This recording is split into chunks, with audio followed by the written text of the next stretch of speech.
नमस्कार बाल दोस्तों। श्री गौतम बुद्ध प्राथमिक शाला भावनगर फुलसर से मैं मकवाणा धर्मेश भाई जे आप सभी का एक बार फिर से हार्दिक स्वागत करता हूँ। बाल दोस्तों, पिछले वीडियो में हमने कक्षा 7 की इकाई 3 कुत्ते की वफादारी नामक कहानी का अभ्यास किया। बाल दोस्तों, आज हम इस कहानी के स्वाध्याय की ओर आगे बढ़ते हैं। बाल दोस्तों, सबसे पहला प्रश्न है, ढांचे पर से कहानी लिखिए। बाल दोस्तों, आप इस स्वाध्याय को इस QR कोड के माध्यम से स्कैन करके भी दे सकते हैं और अपना अभ्यास कर सकते हैं। ढांचे पर से कहानी लिखना यानी कि मुद्दों पर से कहानी लिखना। हमें यहाँ कुछ शब्दांश या शब्द समूह दिए गए हैं। उन शब्द समूह को उपयोग में लाकर और उसके अलावा अन्य शब्दों को उपयोग में लेकर आप एक कहानी का निर्माण करेंगे। बाल दोस्तों, यहाँ पर कुछ एक वाक्य दिए गए हैं। उन वाक्यों में आप जो अन्य शब्द है उनको उपयोग में लाकर एक कहानी लिखेंगे।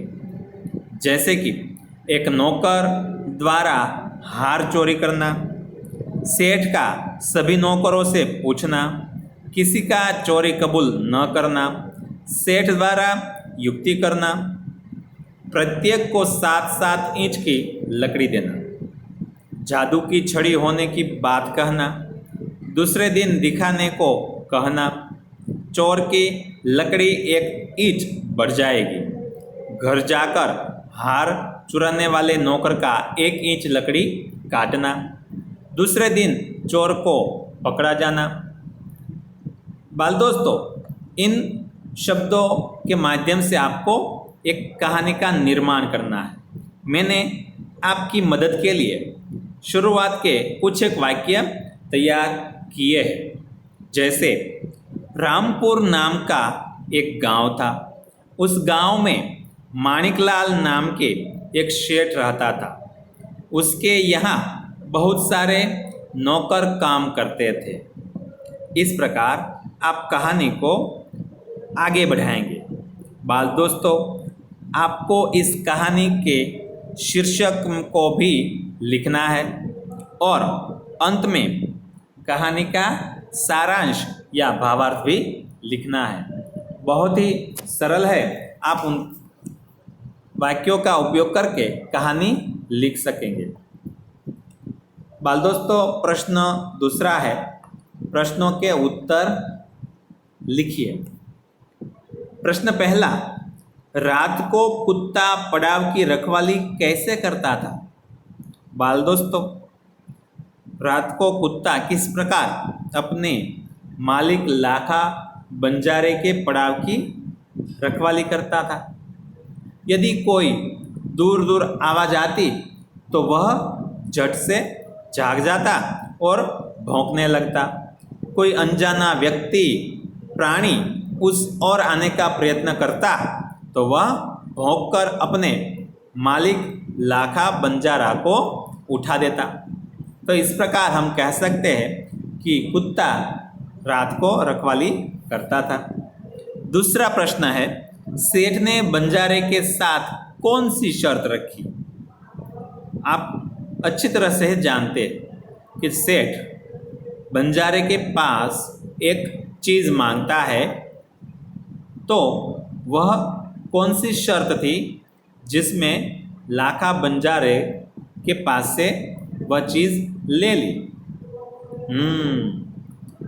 सेठ ने बंजारे के साथ यह शर्त रखी कि जब तक लाखा बंजारा अपने पैसे सूद समेत नहीं लौटाता, तब तक वह जमानत के तौर पर उसका कुत्ता अपने पास रखेगा। तीसरा प्रश्न है, सेठ ने कुत्ते को क्यों मुक्त कर दिया? इस प्रश्न का उत्तर आप स्वयं लिखेंगे। चौथा प्रश्न है, इस कहानी से क्या शिक्षा मिलती है?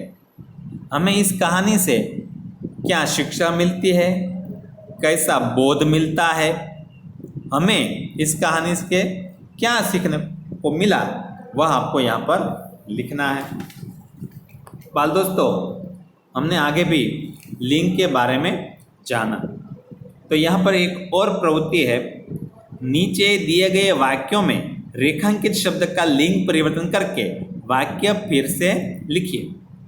यहाँ पर जो शब्द दिए गए हैं, जो रेखांकित शब्द है, उन शब्दों के लिंग को आपको बदलना है और फिर से वाक्य लिखना है। जैसे घोड़ा दौड़ रहा है, घोड़ी दौड़ रही है। यहाँ पर घोड़ा शब्द को बदलकर हमने घोड़ी शब्द का उपयोग किया, तो वाक्य में भी कुछ बदलाव आया। उसी प्रकार आपको सेठ ने कहा, रुपये तो मैं दे दूंगा। बंजारे को बहुत दुख हुआ। ऊंट की पीठ पर सामान लदा है। मैदान में लड़का खेल रहा है। बाल दोस्तों, आपको ध्यान रखना है कि जो रेखांकित शब्द है उसमें बदलाव लाकर वाक्य में भी बदलाव आ सकता है। यहाँ पर आप उन शब्दों के उत्तर देख सकते हैं। जैसे सेठानी ने कहा, रुपये तो मैं दे दूंगी। आपने देखा कि पहले वाक्य में सेठ शब्द था और दूंगा था, लेकिन जैसे हमने सेठ से सेठानी शब्द बनाया, वाक्य में भी बदलाव आ गया। उसी प्रकार बंजारन को बहुत दुख हुआ। पहले वाक्य में बंजारा था और अब जब हम बंजारन करते हैं तो वाक्य में भी बदलाव आता है। ऊँटनी की पीठ पर सामान लदा है। पहले वाक्य में ऊँट शब्द था, दूसरे वाक्य में ऊँटनी बन गया। मैदान में लड़की खेल रही है।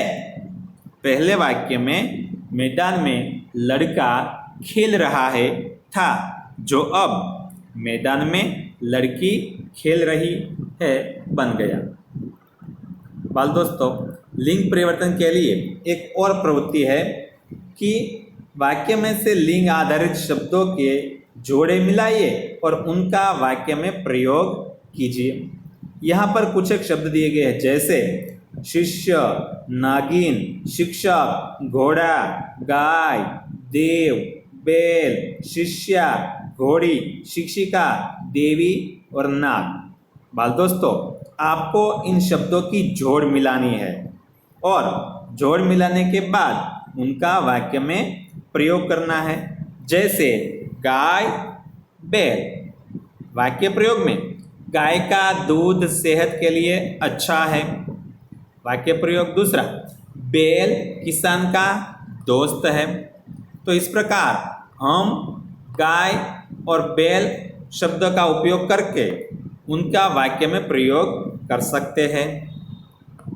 संज्ञा। संज्ञा पहचानने के लिए आपको रेखांकित शब्दों को ध्यान से सुनना और समझना होगा। सैनिक हमारे देश की रक्षा करते हैं। हमें देश की प्रगति के बारे में सोचना चाहिए। गंगा भारत की पवित्र नदी है। बाल दोस्तों, यहाँ पर सैनिक, देश और नदी जैसे शब्द को उपयोग में लाया गया है। सैनिक शब्द किसी व्यक्ति की नहीं बल्कि एक समूह बताया जाता है। देश किसी देश का नाम नहीं बल्कि देश के लिए प्रयोग में लाने वाला शब्द है। इसी प्रकार नदी भी सभी नदियों के लिए प्रयुक्त में लाया जाता है। तो आप कह सकते हैं कि इन संज्ञाओं के प्रकार के बारे में सोचें तो सैनिक, देश और नदी किसी जाति के विषय में प्रयुक्त किया गया है। तो इस प्रकार हम उन संज्ञा को जातिवाचक संज्ञा के रूप में भी उपयोग में ला सकते हैं। बाल दोस्तों, इस प्रकार